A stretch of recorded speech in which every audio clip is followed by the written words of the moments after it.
Ini pencatatan kelahiran merupakan implementasi hak asasi anak. Jadi kalau kita nggak memberikan akte kelahiran berarti kita melanggar hak asasi anak.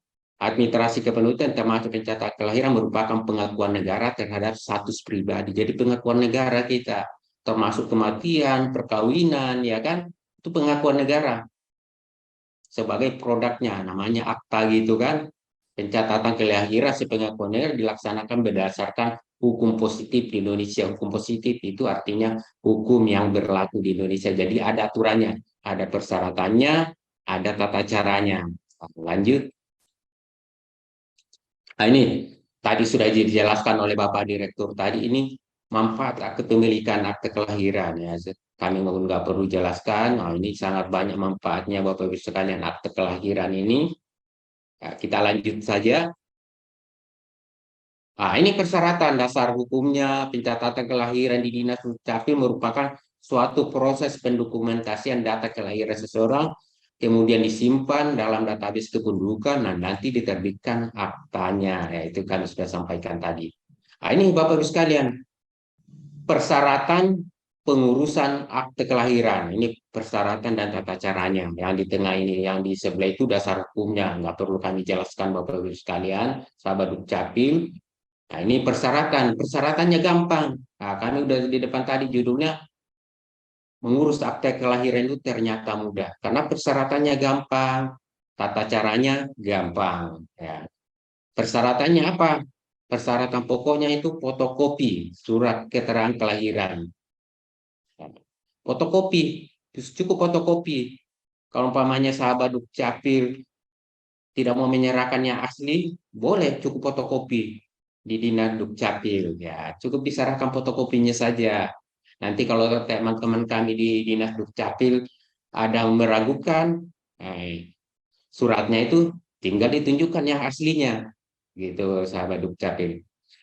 Surat kelahiran itu yang dari mana? Dari rumah sakit boleh, dari puskesmas boleh, dari fasilitas kesehatan lainnya, rumah sakit swasta bisa, rumah bersalin bisa, dari bidan bisa, atau surat keterangan kelahiran dari nahoda kapal, kalau dia lahir di kapal, di laut, ya kan? Bisa dari nahoda kapal. Kalau bisa didapatkan, tapi kalau tidak didapatkan, ya bisa. Bisa nanti dari kepala desa, bisa juga nanti membuat STPJ, namanya surat pernyataan tanggung jawab mutlak. Jika lahir bisa dari kepala desa, lurah, jika lahir di rumah atau tempat lain, antara lain kebun. Nah, kan bisa saja lagi ibunya lagi ke kebun, tiba-tiba melahirkan kan, atau dari sawah, atau angkutan umum. Jadi sangat gampang. Kalaupun itu yang itu tidak bisa, nah itu ada namanya penduduk dapat membuat STPN kebenaran data kelahiran, membuat STPJ surat pernyataan tanggung jawab mutlak. Di Dinas Dukcapil sudah ada formulirnya, tinggal sahabat Dukcapil, Bapak Ibu sekalian datang ke Dukcapil nanti diberikan. Jadi tidak ada alasan lagi bagi seorang anak untuk tidak mendapatkan akte kelahiran. Oh, anak saya lah bukan lahir di rumah sakit, dia lahirnya di kebun. Bisa, tidak bisa dari kepala desa. Kalau kepala desanya juga susah, nah, bisa membuat STPDN kebenaran data kelahiran. Sudah ada formatnya, nanti ada dua orang saksi, ya kan? Nanti tanda tangan di situ membuat akte kelahirannya. Siapa pelapornya? Bisa orang tuanya, bisa neneknya sebagai pelapor, bisa tantenya. Jadi tidak harus orang tua yang melaporkan untuk membuat akte kelahirannya.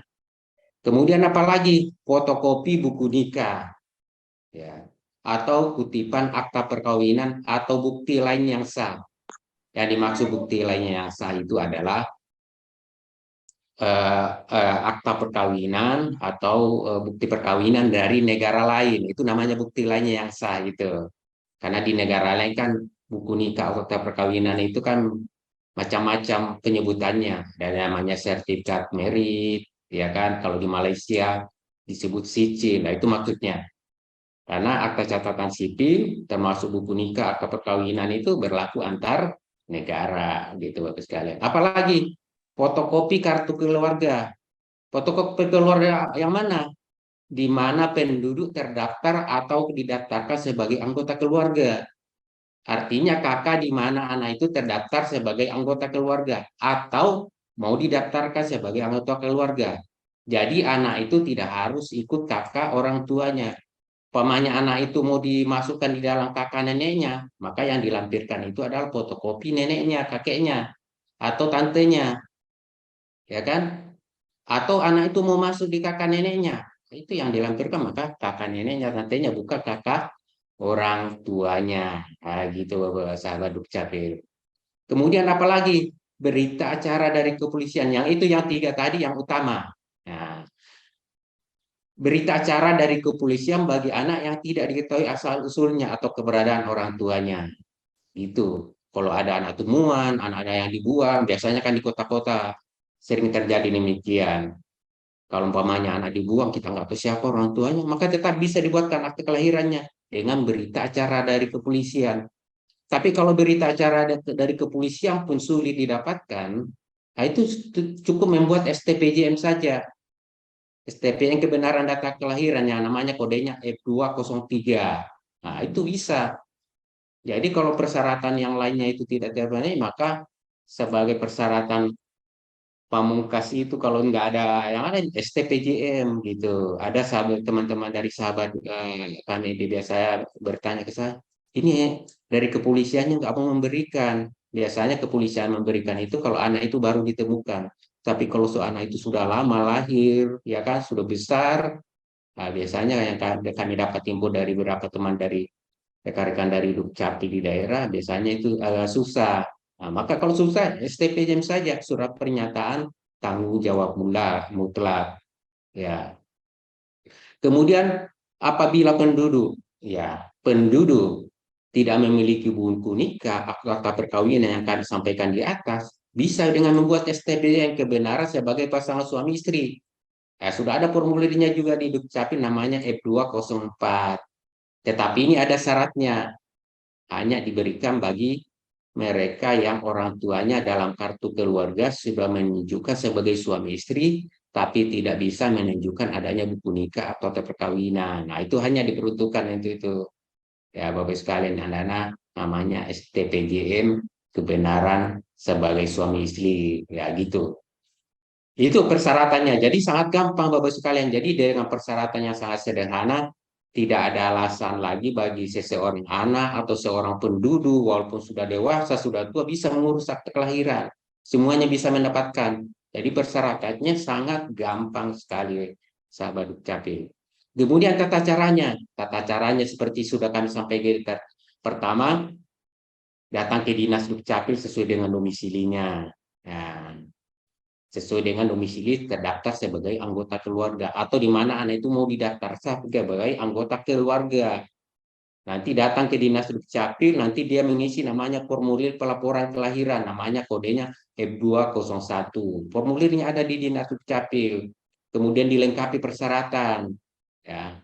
Untuk pelayanan secara offline, artinya tatap muka di kantor, surat keterangan kelahiran yang diserahkan berupa fotokopi, ya bukan asli seperti kami sudah sampaikan.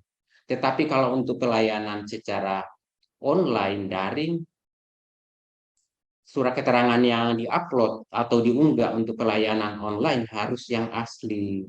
Kenapa harus asli? Karena kalau fotokopi kita tidak bisa memverifikasi. Jangan sampai fotokopi difotokopi kembali, datanya sudah dirubah, ya gitu. Tapi kalau pelayanan tatap muka di kantor, baik melalui dinas dukcapil maupun di kelurahan atau kecamatan yang sudah ada pelayanan pencatatan sipil di situ, itu cukup fotokopinya saja. Dinas tidak menarik surat keterangan kelahiran yang asli. Kalau penduduk tidak mau gitu kan, tapi kalau penduduk menyerahkan, sukarela menyerahkan yang aslinya, nah itu lebih bagus lagi. Untuk pelayanan daring kami sudah jelaskan mengenai melampirkan fotokopi KK untuk verifikasi ya. Jadi fotokopi KK itu perlu disampaikan karena nanti untuk memasuk ke dalam database itu ada nicknya, jadi kuncinya nicknya untuk memastikan juga verifikasi nama siapa nama anak itu yang sebenarnya, kalau sudah masuk kakak siapa nama orang tuanya itu. WNI tidak perlu melampirkan fotokopi KTP ya. Jadi foto KTP tidak diperlukan lagi karena sudah ada KK. Buat apa lagi antara KK dan KTP kan sama. Ya, kemudian WNI tidak perlu melampirkan fotokopi KTP saksi ya. Itu sahabat Dukcapil. Jadi untuk pelayanan akte kelahiran, akte kematian tidak perlu lagi fotokopi saksi. Kenapa? Karena identitas saksi sudah tercantum dalam formulir yang diisi. Ya, gitu sahabat Dukcapil. Jadi kalau pamannya ada rekan-rekan kami yang meminta fotokopi KTPL, nah itu tidak perlu, gitu kan? Karena penduduk sudah mengisi data saksinya di formulir. Ya, jadi kita percaya kepada apa yang dilaporkan oleh penduduk.